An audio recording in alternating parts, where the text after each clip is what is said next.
we are back. This is Arlene. This is Grace. And together we are going to discuss on our ABC dialogue with Professor Dr. Maketab Muhamad. Hi, how are you? Hi, Arlene. How are you today? I'm fine.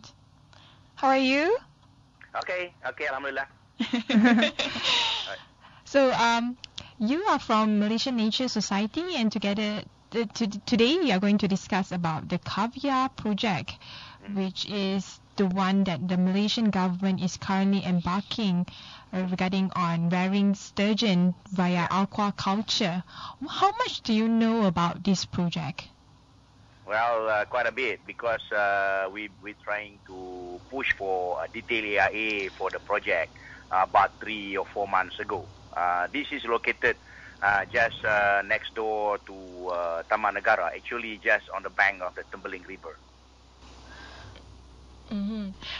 So when it comes to the Caviar project, why the government is embarking on the project? What is their rationale?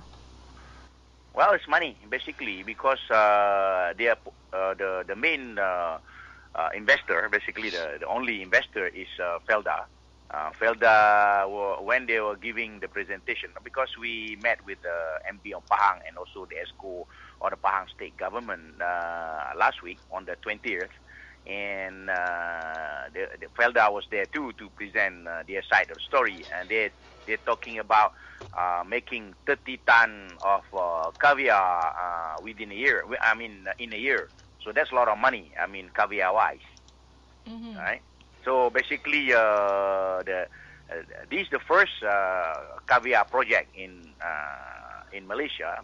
We already have another sturgeon project, and the first one is basically about 2010. This is a private farm somewhere in Behrang Hulu near Tanjung Maling, Perak. But that one's for flesh, basically, for the purpose of producing the flesh for the restaurant market. And I heard there'll be another one somewhere in Raub, Pahang too. But the issue is not about the sturgeon alone that the MNS is fighting about. The issue is about the way how it is done, basically bulldozing a project so near to what we call it environmentally sensitive area, the Taman Negara. And this one is located on the banks of Tembeling, which is the boundary between Kuala Tahan to Taman Negara. It is about only the width of the Tembeling River is only about 40 meters. So it's basically when you talk about the necessity of detailed EIA so close to environmentally sensitive area, the boundary usually is set at 5 kilometer radius. So basically that's the requirement that being given inside our Environmental Quality Act. And recently, before even meeting the what I call it, the MB of Pahang, the ESCO of Pahang, we have a meeting with the Chief Secretary and his staff at the NRE Wisma Sumber Asli on the 14th of August. And that's where Datuk Halimah Hassan said, postulated that the detailed EIA is necessary, although at first the proponent was saying it is not necessary because they are looking at another view. So basically now, what we're asking for, also the resident of Kuala Tahan looking for, is a detailed EIA, a more open process. What's the impact on the environment, what impact on water quality, and also will give an opening for the local residents to say no to the project, because basically they're saying no because they said their livelihood is depending on ecotourism. And as you know, the ecotourism definition must be something natural, not something like bringing aquaculture and taking. And these are non-native species, right? Non-native species and non-natural, something you made out. You cannot say going to Disneyland or going to Legoland as an ecotourism visit. They don't want that. They want to ecotourism is the main theme for Kuala Tahan. That's why they're against it. Yeah. In terms of sturgeons, is it a very lucrative business rearing sturgeon and getting its caviar? Well, I think it depends on the situation. I think if you say it is not lucrative, then the one in Tanjung Malim or Berang Hulu in Perak should already gulung tika. But the thing is, seems like it is doing okay. But this is the first one that tried to produce caviar. Before it is only for flesh, and they were using the model over at I think UAE in the United Arab Emirates, saying that they have a big operation over there. So they think that it can be done in Malaysia too. Basically, the technology that they're going to use is Korean technology, because the Korean have been doing the caviar thing, whether for flesh or for caviar, for many years now. But I don't know how lucrative, because they didn't share about the lucrativeness of the caviar project in South Korea. But you must remember, South Korea is basically a temperate climate, so similar to the host country of the caviar. There is no caviar species outside of the temperate or cold climate.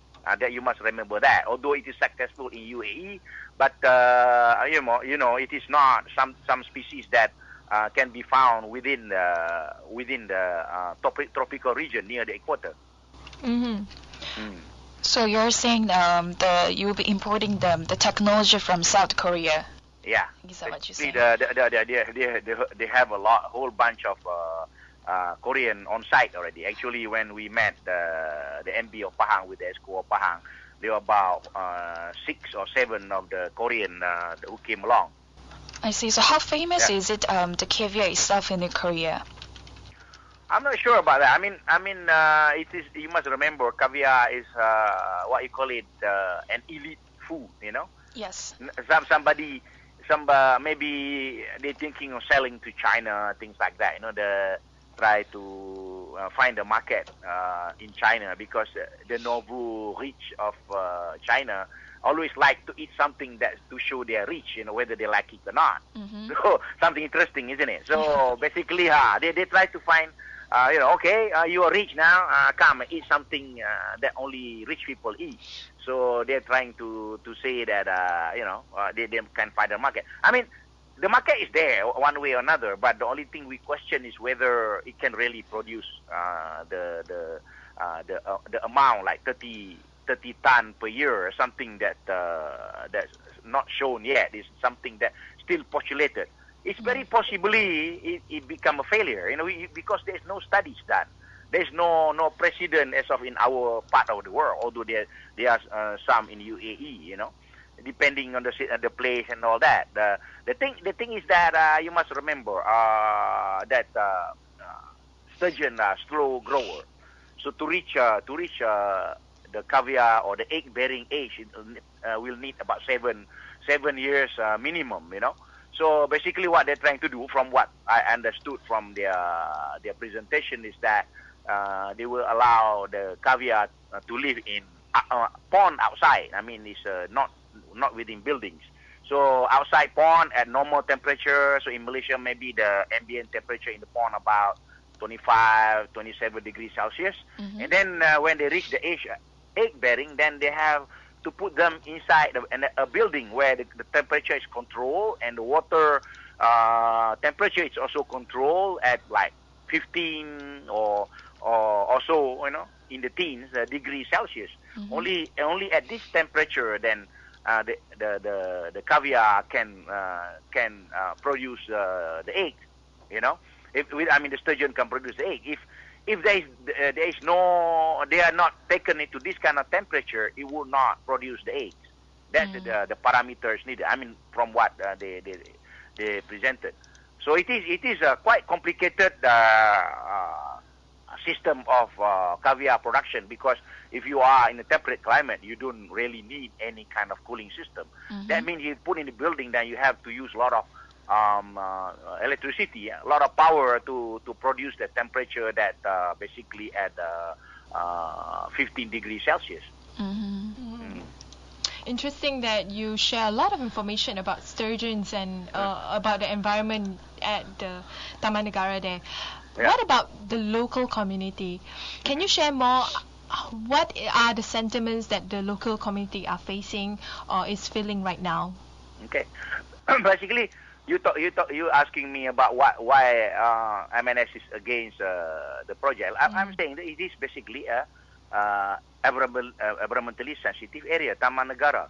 And the thing is, they are using because the thing that become we argued or we discussed within when we met the MB of Pahang is even the MP of Jerantut was there, YB Ahmad Nazlan Idris, because he's against the project. He said the problem is there is a lack of communication in the local community, because they're not telling they refuse to do the detailed EIA is one thing. Because it's the issue that's causing the people is against the project. I mean the Kuala Tahan people. They say 80% of them dependent on Kuala Tahan. Taman Negara for their livelihood. They guide people. Just day guides surrounding the Kuala Tahan, or they bring climbers to Gunung Tahan or whatever. And so, or bring people on the boat. They also have what you call it. Homestays, small resort and things like that, and food joint and things like that, and restaurant, floating restaurant. So they're dependent on the tourists, basically. That's based on ecotourism, not some new guide, a new thing, something that came over that pushed under their nose. We don't want, they don't want whatever that been brought by the sturgeon farm, because the sturgeon farm saying, other than producing the sturgeon, and the caviar, we want to have tours, bringing tourists to see all that kind of thing. So that basically also aesthetic wise, it's not what you call it conducive. How you like to see when you climb on the Bukit Terasik, the canopy walkway, and across the river just next door you're gonna see huge complex of something being cleared. The thing is to have we have the ambience of forest, not something like what you call it development next door. The one that MNS is against is basically there's possibility of this fish, although they say, it's a very near zero how I call it possibility of them being released or accidentally escape or whatever. But they cannot put a total assurance that gonna happen. There maybe some sabotage, something might burst. They get into the Sungai Tembeling. The thing is, what we worried about the fish, although it is not a top predator like the snakehead or whatever. The thing is, it might get into the river system and create havoc in other ways. Competitive. So it may escape from the farm as well. Yeah. They might cause a problem with the habitat.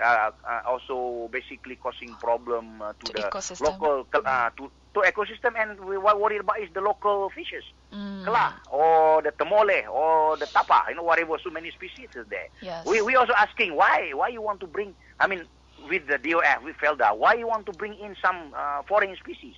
You can even have a facility over there that can show to the public about your local species. Some conservation plus tourism kind of thing, whereby people can come and see the how do you how you breed kelah and release into the river.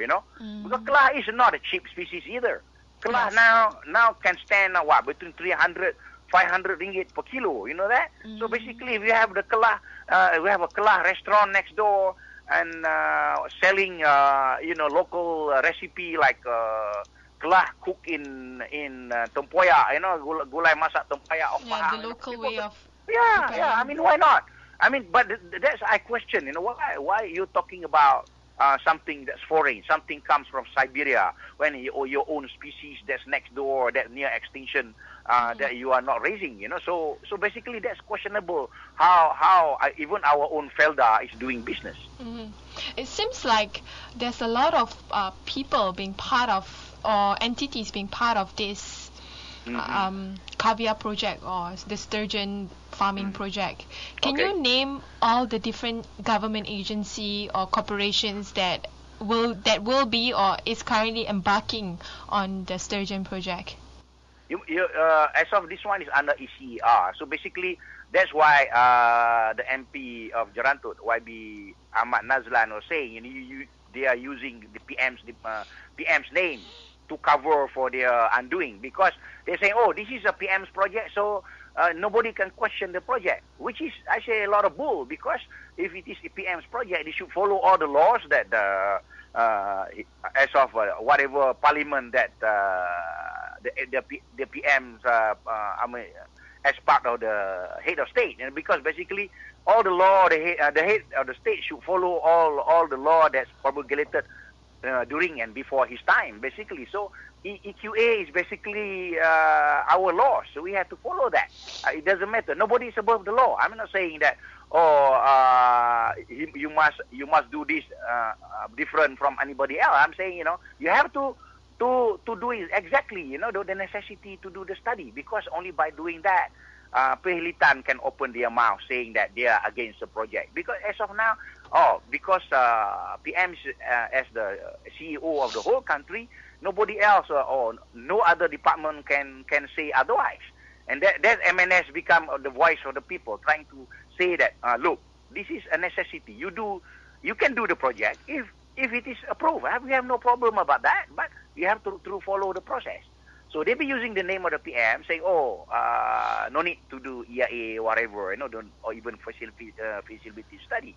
We're saying otherwise. So now the thing is, it is agreed that DOE said it's needed to be done. Then the procedure must go on. Maybe it takes about 6 months minimum, 9 months for the process to go through. But the detail is EIA is necessary. Will allow the public to talk, the local to talk, the different departments like Department of Fisheries, the Department of Environment, the NRE people, they have the voice to say, even representative from the state within the panel EIA process, So we have to go through that kind of process.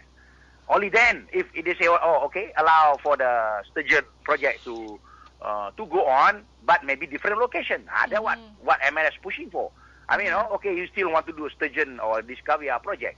Or maybe do something over a little bit away from so close to Taman Negara, not 40 meters across the waters of Sungai Tembeling. Do it over at Padang Pure, which is Felda land, or at Sungai Rentang, which is also belongs to the Felda. So they can do that somewhere else. I mean, I'm not saying, stop everything. No, I'm not saying that. Another question that I would like to know is, did the government embark any consultation with the locals or with the Malaysian Nature Society? Nothing. Only when we push for it, then actually they were saying they give a briefing, but from what I heard from Felda, the only briefing given was somewhere in Jerantut. Or itu outside of Taman Negara or outside Kuala Tahan. They did it to the Tok 4. Tok 4 is like Penghulu, somewhere. So there is no representation as of from the public, only maybe from Tok 4, from Kuala Tahan, but not to the general public. Actually, the pub, I didn't know anybody, in Kuala Tahan other than one or two, but they called to me to give some briefing, which I did twice. Once in April, the other one is in May, to tell them what's the project about, and only then, also before that, they already asked for the Adun of Kuala Tahan. Basically, the main proponent of the project is the Adun Kuala Tahan, YB Dato Amizan, for a briefing. But they promised 2 briefings, and both were cancelled without any reason.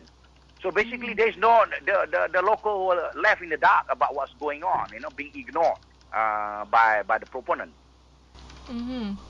So if nobody is being consulted about this, how did you first get to know about the issue, and how do you know that sturgeon farming will have a negative impact towards the environment and the local communities as well?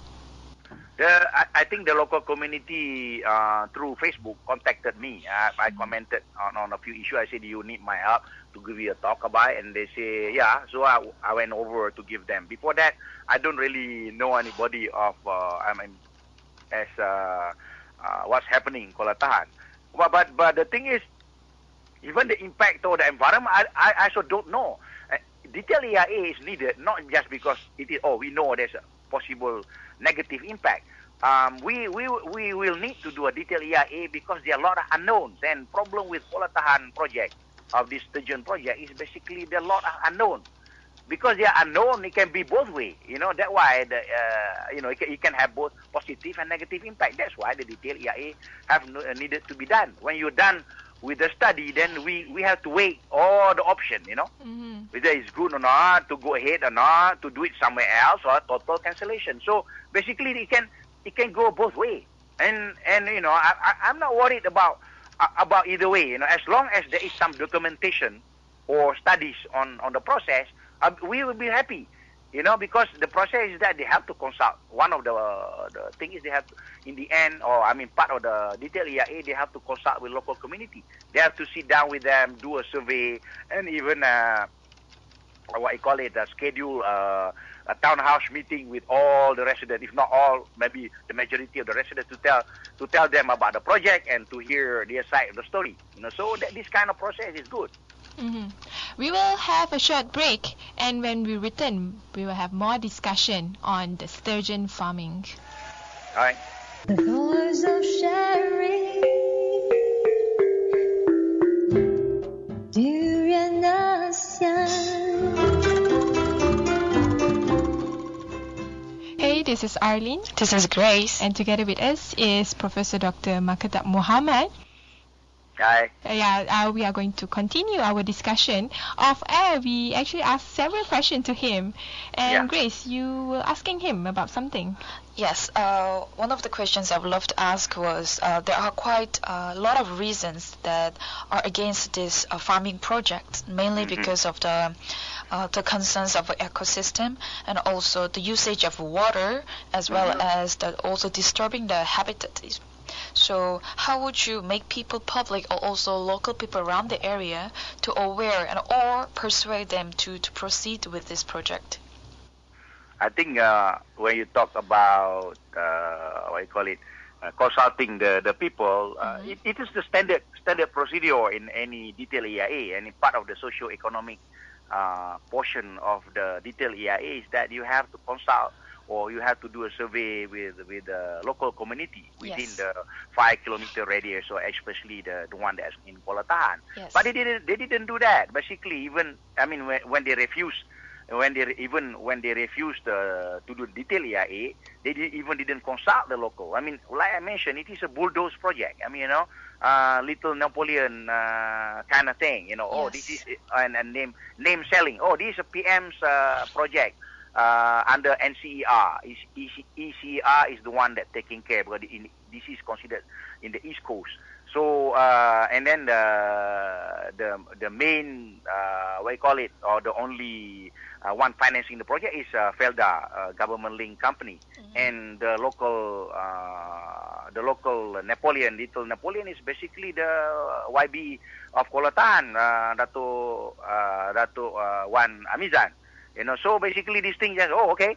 You shut up. I know better than you. That's not the way to do things. So that's why we said one way or another you have to do a detailed EIA. Only then, when the UE is at the reign of doing this, basically coordinating the study, then you have no choice but engage the local community. They have to do all the things I mentioned just now, having a survey and also have a townhouse meeting where the local community people call. So this is the kind of thing that you can hear what is their concern when it's coming to the sturgeon project.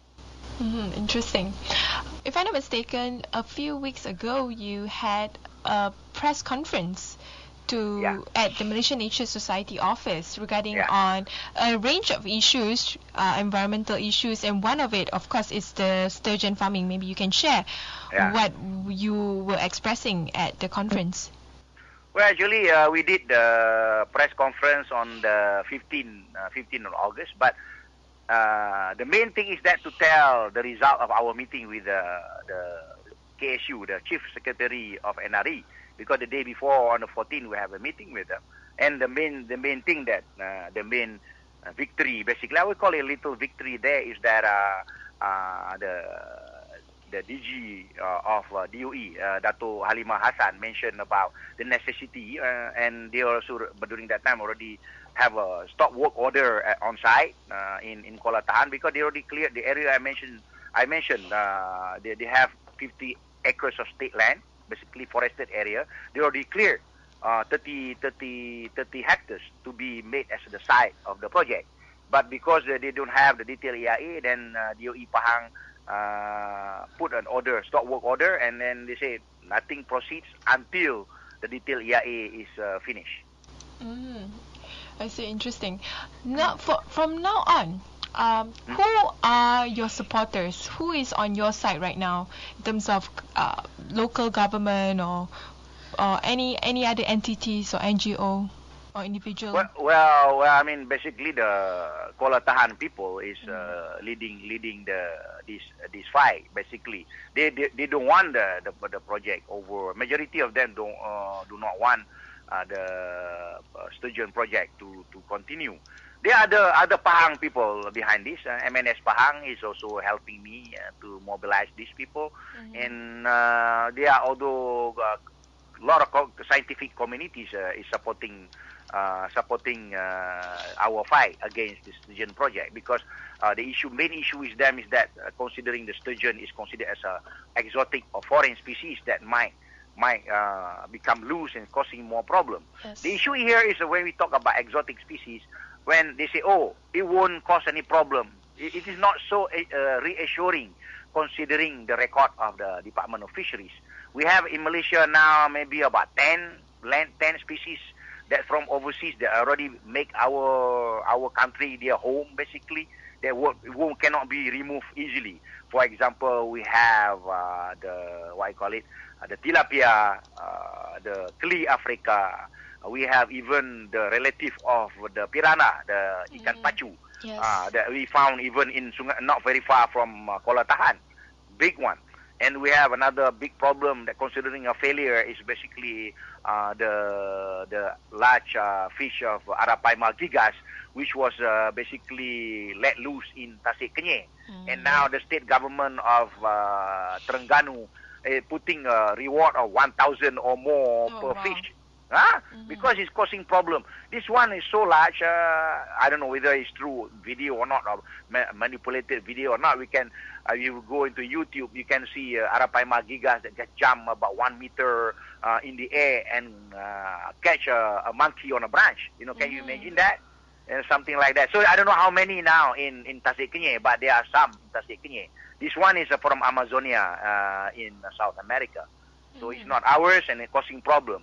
So basically when we look at this foreign species causing problem, do we want another one that's coming in and cause problem? Maybe it won't jump from water and catch a monkey off a tree in Kuala Tahan, but in Sungai Tahan. But I'm saying it can cause other problem. We don't know. A lot of uncertainties, a lot of unknown. It seems like caviar farming is not really something foreign. It has a lot of countries, regardless whether it's Western countries, even in ASEAN itself. Caviar farming has been a practice or an industry on its own. I'm just wondering, if the government is serious on embarking the caviar farming or the sturgeon farming, what is your advice to them? The problem is to ensure that the facility is not so porous for them to escape if they want to do it, because actually in the Fisheries Act of 1985, the Accipenser species, which is caviar, Accipenser beria is the one they want to bring into Kuala Tahan, the sturgeon, what they call it, the Siberian sturgeon. All the Accipenser species are considered as a prohibited species. So basically, the Department of Fisheries or our government is giving permit to something that's prohibited. Originally, they made the law and suddenly they are breaking the law. So we don't want this species. But as of now, they are giving already to the one in Behrang Hulu in near Tanjung Malim. So you're saying that in ASEAN, I don't know whether anybody doing this. The only one I know that mentioned was basically in UAE. and also it's not within ASEAN. So UAE have some kind of setup over there, and in other countries, in China, they have, and also in I think, well, in ASEAN, in Vietnam, yes, Vietnam has has a few operation, but not in other countries. I want to mention Vietnam because I saw a news in Vietnam about sturgeon farming. Yeah, but it does not mean that they have a control over the species escaping. The thing issue is, do you want later we have problem with that? I mean, with the bad record of we taking care of our own species and allowing foreign species to thrive. You know, so basically that's against our own biodiversity act and all that. You know, so how do we allow this? You know, although it is important for business and all that, we are doing something that in conflict of taking care of our own biodiversity. I mean, that's something you have to consider. So the caviar can bring maybe profit to a few people, but consider biodiversity is for perpetuity for our country. How do you like in the future that some of our species being threatened or become extinct due to some foreign species, which is happening now because of not just the sturgeon, but other species that been in the waters for so long already, become local. One of the reason why in some countries they want to focus on sturgeon farming is because wild sturgeon is not really sustainable. If they want to get caviar production from wild sturgeon, it's not sustainable, and it will not make it will not make the environment good. So the next best thing is to do sturgeon farming. But in your own opinion, like, do you think Malaysia should also embark on this sturgeon farming? Or if yes, like, where is the right location for it if it's not the area near Taman Negara? No, you're talking about two different things. When you talk about conservation of sturgeon, yes, sturgeon, many sturgeon species are basically endangered. The Chinese sturgeon, for example, but allow it to be conserved in their own country, in their own backyard. Why coming here? Basically, the one that coming here is not about conservation; it's about making money. Felda, I'm not talking about conserving the Asipenser berrii, the one that they want to bring, and the other one is, they say, Asipenser scans, how do you pronounce it?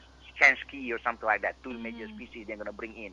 So they bring in, they're not talking about conservation. They're talking about making money. That's why they put forward the idea that they're going to have 30 ton a year of caviar, produced in Kuala Tahan, which is something that only postulated, What we worried about is they start something and then later, we cannot sustain this, they're going to abandon, When you have a detailed EIA project, when you have this kind of project and you have a detailed EIA, one of the things they have to consider is abandonment. That means if they have, they have to say gulung tikar, what are you supposed to do? They cannot just gulung tikar and abandon everything. They have to do something. Have to do replanting, whatever. So you cannot run away from your responsibility. That's one thing. After 5 years, they cannot see any money coming. Maybe they just have to say, abandon. By abandon, that means, just gulung tikar, cabut, tinggal everything as it is. No, they have to do whatever necessary to the building, knock it down, plant trees again as it was before. So the abandonment project is part of the chapter or part of the thing that you have to consider when you are doing the detailed EIA study. So what are the way forwards that you are trying to embark, or you think that society, the public, can be part of this? Well, the thing about the way the name selling, the little Napoleon in the local community, this is not part of the Malaysian civil society. If you are part of a democratic country, you have to follow the law as promulgated by the parliament. Even if you are the head of the state, whatever, you have to follow the rule of the law. And that's the thing I want. Not just talking about the sturgeon project. Any project in the country must go through the process. You cannot just because I'm the king here, or I'm the top guy here. Forget about detail IA. I want to do it my way. You cannot. If not, we just a laughing stock. We say, oh, we have a civil society. We are democratic country. It is not when you are basically when you are bulldozing every project that's coming your way. So we have to stop this kind of process. Not just for the sturgeon, for anything else. You have to go the process. That's part of the fight. We're not just talking about one single entity of the sturgeon project. So right now, are you taking the law? Are you pressing charges or using the law to make a point in terms of the issue regarding on the sturgeon? Yeah, basically when the NRE said this project needed the detailed EIA and they put a stop work order on the project, I mean they have to stop working on site. It is that is what we want. I mean, but the thing is kind of late, isn't it? After they cleared some certain land, it should be before they clear anything. Now if they abandon the project, then they have to replant whatever they are bulldozed. The thing they also have to revive whatever thing they covered. Actually, when they went into the Sungai Tabung area, the site, they also destroyed the part of the local water supply network. The what we call it gravity feed system in the area. They covered it with earth and causing water problem to the Kuala Tahan moss and everything like that. If it is a detailed EIA, this kind of thing won't happen. Or it can be avoided in the first place. But because it's bulldoze project, they don't care. They just come in, bring the contractor. Oh, I have a very powerful person covering me. Then they do whatever they want. Even the contractors. So what about the villagers or the community in Kuala Tahan? They will be monitoring what's happening. They make sure that and they will stop report work it order. to you. I mean, basically the local people is monitoring the things on site. They make sure that they don't break the law and go again and doing some construction work, although they have the stop work order. Basically, when you mean stop work order, nothing goes. It's basically stop until the detailed AIA process is finished. So finally, do you think aquaculture is sustainable? Yes, it is. But the thing is always ways to do things. How to do sustainable? How you make sure that all the things you try to reduce all the impact. Like I mentioned before, when you clear shrimp farm, you clear a lot of mangrove. This is very important. Even mangrove is very important for fisheries itself. Okay, no problem. But the problem is with aquaculture or the shrimp farm, as I mentioned. After 10 years, it becomes unsustainable because disease such as the white spot disease came in and become unprofitable.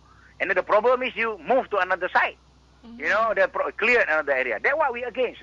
Basically, when you move, make sure that the one that you are abandoning is recovered. You have to replant, make sure that the topography follows the original topography. You knock down all the bunds or the part of your pond and replant back with the local mangrove species. That'll be okay. But in Malaysia, nothing as such happened.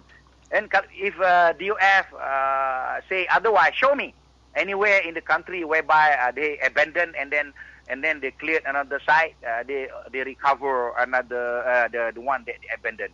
It's not being done. So that's something we are against. It's not some kind of what we call we don't really care about what happened. We're just thinking of making money. If it is necessary to produce as part of the food as our food bank, as part of our food source, we need this kind of we need the shrimp, we need the aquaculture. But the thing is, how you operate is important. Recovery of wetland, recovery of the mangrove after it's being abandoned. You cannot just abandon and leaving as it is. Oh, wait 20 years, maybe it'll grow back. No, we have to do something. That means the industry or the company that's involved must replant. So part of the package of the aquaculture is that how many million must be put aside to make sure that the wetland or the mangrove have to be recovered, replanted with mangrove species and so on. With that, I think, thank you very much, and thank you for sharing with us your view on sturgeon farming. Thank you for giving me the opportunity. So all the best on the fight against the sturgeon farming at Kuala Tahan, and I hope that the local community in Kuala Tahan will be much more empowered and much more determined on this. All right. Thank you very much. Thank you.